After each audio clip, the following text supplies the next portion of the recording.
As the saying goes, there's no such thing as a free lunch, and apparently the same holds true for Obamacare. The administration claiming early benefits of the health care law are things like free mammograms, checkups, and immunizations. But experts say these so-called free perks may have many hidden costs. With us is Avik Roy. He's a senior fellow at the Manhattan Institute in Manhattan. Avik, thanks a lot for coming on. So you're telling me that all this free stuff I've been promised may cost something?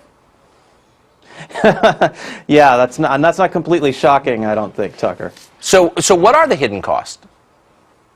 Well, there's quite a few. So basically, the way that's all going to play out is you're going to have higher premiums.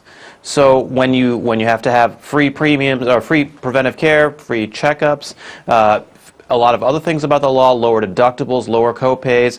The government says, well, this is great. You're going to get all this free stuff. But again, that's going to be passed to you in the form of higher premiums. It's like, imagine if all the cars in America were hybrid cars. That might be great if you like hybrid cars, but cars would be more expensive. Yeah, and it seems like we could be getting creative with taxes, too, on medical devices or drugs or what else?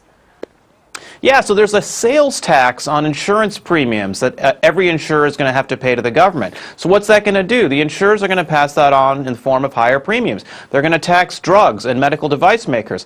Drugs are going to have to cost more. Medical devices are going to have to cost more. That gets passed down in the form of higher premiums. Every time you tax or regulate the insurance market or the people who provide healthcare services, that means higher premiums for everyone who pays premiums. So not everyone has the same healthcare needs, of course. Not everyone has the same health issues. Some of us are healthy, other of us aren't. Partly that has to do with the way we live, the choices we make. And now all of us are going to be paying for a relatively small number of people who use a massive amount of healthcare, correct?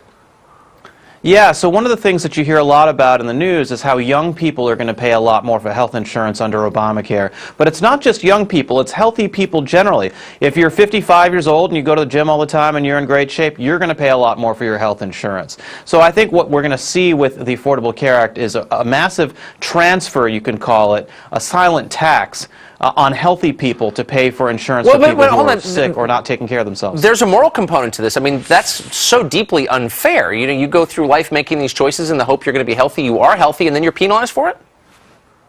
Yeah, so there's two elements of it, right? So if you've been born with Down syndrome or something, you're going to get taken care of. But to your point, Tucker, it eliminates the incentive to stay healthy throughout your life. You don't have to take care of yourself because your premiums will be the same. The law bans insurers from charging different prices to people who are healthy versus people who are sick. All right. Avik, thank you so much for your time today.